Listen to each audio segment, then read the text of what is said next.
Welcome back to my channel. Artificial intelligence, machine learning, data science, deep learning. இந்த மாதிரி எந்த field எடுத்தாலும் நம்ம அடிக்கடி கேள்விப்பட்டிருக்க ஒரே வார்த்தை பைத்தான். ஸோ என்னதான் அந்த பைத்தான், அதை பற்றி தான் இந்த வீடியோவில் பார்க்க போகிறோம். பைத்தான் இந்த வார்த்தையை முத காயின் பண்ணவர் குயிடோ வான் ரோசன். 1980 இவர் இதை டெவலப் பண்ண ஆரம்பிச்சிருக்காரு. இதோட ஃபஸ்ட்டு வெர்ஷனை 1989 பைத்தான் 0.9 இந்த பேரில் ரிலீஸ் பண்ணியிருக்காரு.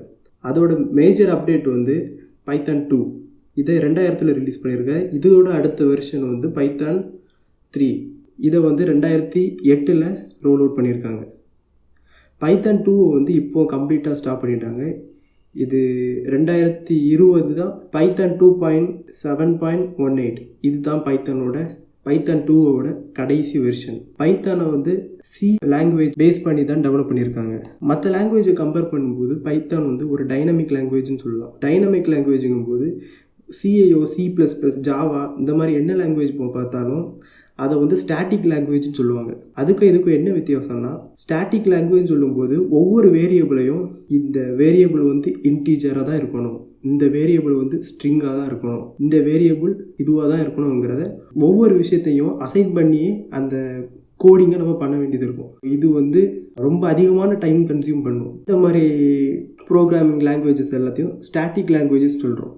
என்ன சிம்பிளாக அவங்களுக்கு சொல்லணும்னா, நம்ம கம்ப்யூட்டரோட ரேமை இந்த ப்ரோக்ராம்ஸ் எப்படி யூஸ் பண்ணணும், யூட்டிலைஸ் பண்ணணுங்கிறத ஒவ்வொரு ப்ரோக்ராமர்ஸும் மேனுவலாக கொடுக்குற மாதிரி இருக்கணும். இது ஸ்டாட்டிக் லாங்குவேஜஸ் சொல்கிறோம். இதுக்கும் டைனமிக் லாங்குவேஜுக்கும் என்ன வித்தியாசம்னா, பைத்தானுக்கும் என்ன வித்தியாசம்னா, பைத்தான் இந்த மாதிரி விஷயங்களில் பேக்கெண்டில் அதுவே பண்ணும். மெமரி மேனேஜ்மெண்ட்டை அதுவே பண்ணுறதுனால பைத்தானுக்கு ஒரு நல்ல அட்வான்டேஜ். ப்ரோக்ராமர் பேக்கெண்டில் இந்த விஷயத்தெல்லாம் நோட் பண்ணணுங்கிறதுலாம் தேவையில்லை. Object orient programming language 1980s object orient programming language அப்போ தான் உருவாகிட்டு இருந்த டைம். அதுக்கு காம்படிஷனாக வந்த லாங்குவேஜஸ் தான் ஜாவா இந்த மாதிரியான லாங்குவேஜஸ். இது பைத்தானுக்கு ஒரு மிகப்பெரிய அட்வான்டேஜ் சொல்லலாம். எந்த ஒரு ஆப்ஜெக்ட் ஓரியன்ட் லாங்குவேஜையும் அதை பெரிய அளவில் ஸ்கேல் பண்ணலாம். பெரிய கோடிங் யூஸ் பண்ணும்போது, பெரிய கோடிங் ரெடி பண்ணும்போது ஆப்ஜெக்ட் ஓரியன்ட் ப்ரோக்ராமிங் இல்லாமல் இருக்கும்போது அது இந்த அளவுக்கு ரொம்ப எஃபிஷியண்டான வேலை ரன் ஆகிறது ஆப்ஜெக்ட் ஓரியன்ட் ப்ரோக்ராமிங் லாங்குவேஜால் மட்டும்தான் முடியும். இந்த ஃபெசிலிட்டியை தந்ததுனால பைத்தான் ஒரு மிகப்பெரிய சக்ஸஸாக ஆகுது.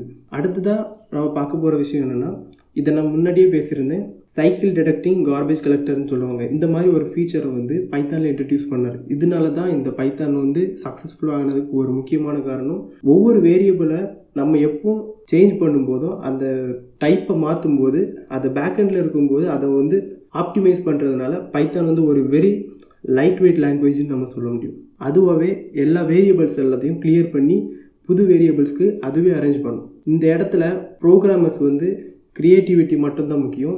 அவங்க வேறு எந்த எக்ஸ்ட்ரா ஹார்ட் ஒர்க்கும் போட தேவையில்லை. அது பேக்கெண்டில் பைத்தானே பண்ணிடும். இது பைத்தானோட ஒரு மிகப்பெரிய அட்வான்டேஜ்னு சொல்லலாம். பைத்தானோட இன்னொரு பெரிய வரப்பிரசாதம் என்னன்னு சொல்லலாம், அது பைத்தானோட மாடியூல்ஸ் தான், அதாவது பேக்கேஜஸ்ன்னு சொல்லலாம்.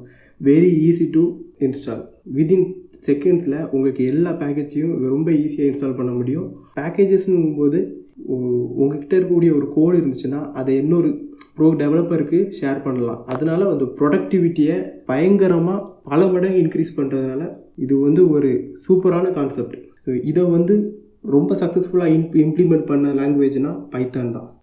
அடுத்ததாக பைத்தானோட யூஸஸை பார்க்கலாம். இப்போ இருக்கக்கூடிய காலகட்டத்தை பார்க்கும்போது பைத்தான் அதிகமாக யூஸ் பண்ணிக்கிட்டு இருக்க ரெண்டு விஷயம் ஆர்டிஃபிஷியல் இன்டெலிஜென்ஸும் மிஷின் லேர்னிங்கும். பொதுவாக ஒரு மிஷின் லேர்னிங்கையோ இல்லைனா ஒரு ஆர்டிஃபிஷியல் இன்டெலிஜென்ஸோட ஒரு அல்கோரிதத்தை கிரியேட் பண்ணும்போது அதை டெஸ்ட் பண்ணும்போதும் அதோட ப்ரோக்ராமிங் பண்ணும்போது பைத்தானை தான் யூஸ் பண்ணிக்கிட்டு இருக்காங்க. ஆனால் அதை ஒரு ஃபைனல் ப்ராடக்டாக ரிலீஸ் பண்ணும்போது பொதுவாக C++, C# இந்த மாதிரியான லாங்குவேஜை ப்ரிஃபர் பண்ணுறாங்க. ஆர்டிஃபிஷியல் இன்டெலிஜென்ஸ் அதிகமான ஒரு காம்ப்யூட்டேஷனல் பவரை யூஸ் பண்ணுறதுனால பைத்தான் பேக்கெண்டில் இது அவ்வளோவா இம்ப்ளிமெண்ட் பண்ண முடியாது. இப்போ ஜென்ரலாக பார்த்தீங்கன்னா டென்சர்ஃப்ளோ, பைடாஷ் இந்த மாதிரி மாடியூல்ஸ்லேயுமே பேக்கெண்டில் C++ தான் யூஸ் பண்ணிக்கிட்டு இருக்காங்க. அதிகமாக இப்போது பைத்தான் யூஸ் பண்ணிக்கிட்டு இருக்க ஒரு ஃபீல்டுனா ஆர்டிஃபிஷியல் இன்டெலிஜென்ஸும் மிஷின் லேர்னிங்கும் தான். அதுக்கு அடுத்ததாக இருக்கக்கூடியது டேட்டா சயின்ஸ் சொல்கிறாங்க. டேட்டா சயின்ஸ் ஒரு லார்ஜ் அமௌண்ட் ஆஃப் டேட்டா இருக்குன்னு வைங்க, ஏதாவது ஒரு முக்கியமான விஷயத்தை பற்றி ஒரு பெரிய டேட்டா இருக்குன்னா அதை வந்து ப்ராசஸ் பண்ணுறதுக்கு பைத்தானை தான் இப்போ யூஸ் பண்ணிட்டு இருக்காங்க. இதை பேஸ் பண்ணி வரணும். ஃபினான்ஸை வந்து நம்ம இதுக்கு ஒரு எக்ஸாம்பிள் வைக்கலாம். பிட்காயின் ப்ரைஸையோ இல்லைனா ஒரு ஸ்டாக்கோட ப்ரைஸு எந்த மாதிரி இருக்கும், ஃப்யூச்சரில் நாளைக்கு அதோட ப்ரைஸ் என்ன மாதிரி இருக்கும், இதெல்லாம் ப்ரெடிக்ட் பண்ணுறதுக்கு இப்போ பைத்தானை வந்து அதிகமாக யூஸ் பண்ணிட்டு இருக்காங்க. பெரிய பெரிய கம்பெனிஸ்லாம் இதுக்கான ஒரு அல்கோரிதம்லாம் ரெடி பண்ணிட்டு இருக்காங்க. ரெடி பண்ணி அவங்க நிறைய ப்ராஃபிட்டும் பார்த்துட்டு இருக்காங்க. ரொம்ப பெரிய ஃபினான்ஷியல் எக்ஸ்பர்ட்ஸ்லாம் இந்த மாதிரியான ஒரு பைத்தான் ப்ரோக்ராமிங் இன்ஜினியர்ஸ் வச்சு கிரியேட் பண்ணி அதோட ஸ்டாக் ப்ரைஸை ப்ரெடிக்ட் பண்ணுறாங்க. இது நிறைய டைம் இது ஒர்க் ஆகுது.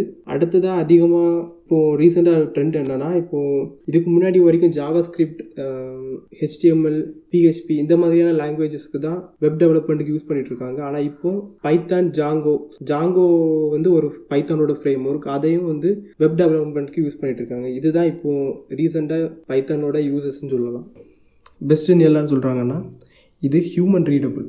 மற்ற லாங்குவேஜை கம்பேர் பண்ணும்போது இது ரொம்ப ஈஸியாக ரீட் பண்ணி அண்டர்ஸ்டாண்ட் பண்ண முடியும். ஒரு பைத்தான் எக்ஸ்பர்ட்டால் மட்டும்தான் பைத்தானை ரீட் பண்ண முடியும், அந்த லாங்குவேஜ் அண்டர்ஸ்டாண்ட் பண்ண முடியும்னு இல்லை.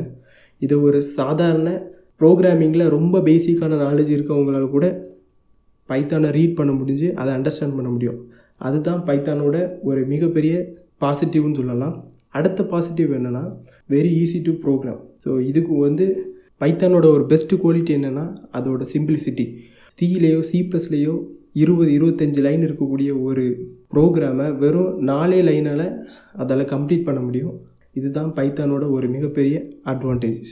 ஒரு சிஏயோ C++யோ லேர்ன் பண்ணணுன்னா கிட்டத்தட்ட ஒரு வருஷம் 1.5 வருஷம் ஆகும் ஒரு மாட்ரேட்டான ஒரு லேர்னருக்கு. ஆனால் பைத்தானை அதே நேரத்தில் ஒரு 6 மாதத்தில் கம்ப்ளீட்டாக லேர்ன் பண்ண முடியும். கம்ப்ளீட்டாக இல்லைனாலும் ஓரளவுக்கு மாட்ரேட்டான அளவுக்கு லேர்ன் பண்ண முடியும். இதுதான் பைத்தானோட ஒரு தேர்ட் இம்பார்ட்டண்டான ஒரு பாசிட்டிவிட்டின்னு சொல்லலாம். என்ன தான் பைத்தானுக்கு இத்தனை பாசிட்டிவிட்டி இருந்தாலும் இதுக்குன்னு ஒரு நெகட்டிவிட்டி இருக்குது. C++, C# இந்த மாதிரியான லாங்குவேஜை ஜாவாவே சேர்த்துக்கலாம். இந்த மாதிரியான லாங்குவேஜை கம்பேர் பண்ணும்போது பைத்தான் வெரி வெரி ஸ்லோனா கொஞ்சம் இல்லை, ஒரு 2000 டைம்ஸ் ஸ்லோனே சொல்லலாம். இது எதனாலனா, இது வந்து லெஸ் ஆப்டிமைஸ்டு லாங்குவேஜ்னு சொல்லலாம். இது வந்து ஒரு ஸ்டாட்டிக் லாங்குவேஜ் கிடையாது, இது வந்து ஒரு டைனமிக் லாங்குவேஜ். ஸோ அதனால் இந்த பைத்தான் ரொம்ப ஸ்லோவாக இருக்குது. பைத்தானோட இன்னொரு பெரிய டிஸ்அட்வான்டேஜ் என்னென்னா, இதை வந்து ஒரு ப்ராடக்ட்டுக்கு யூஸ் பண்ண முடியாதுன்னு சொல்ல முடியாது, யூஸ் பண்ணலாம். ஆனால் அந்தளவுக்கு பெட்டராக இருக்காது, கொஞ்சம் ஸ்லோவாகவே இருக்கும். அதனால் வந்து இது சில ஓப்பன் சோர்ஸ் சாஃப்ட்வேர்ஸில் மட்டும்தான் இப்போதைக்கு இந்த சாஃப்ட்வேர்ஸை யூஸ் பண்ணிகிட்ருக்காங்க, பைத்தானை யூஸ் பண்ணிகிட்ருக்காங்க. இதுவும் ஒரு மிகப்பெரிய டிஸ்அட்வான்டேஜ்னு சொல்லலாம்.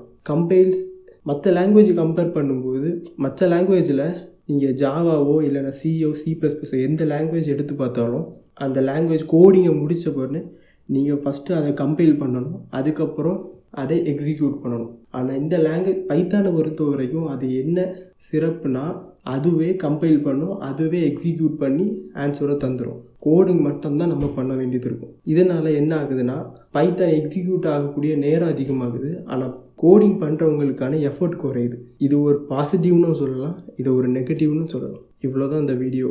தேங்க்யூ.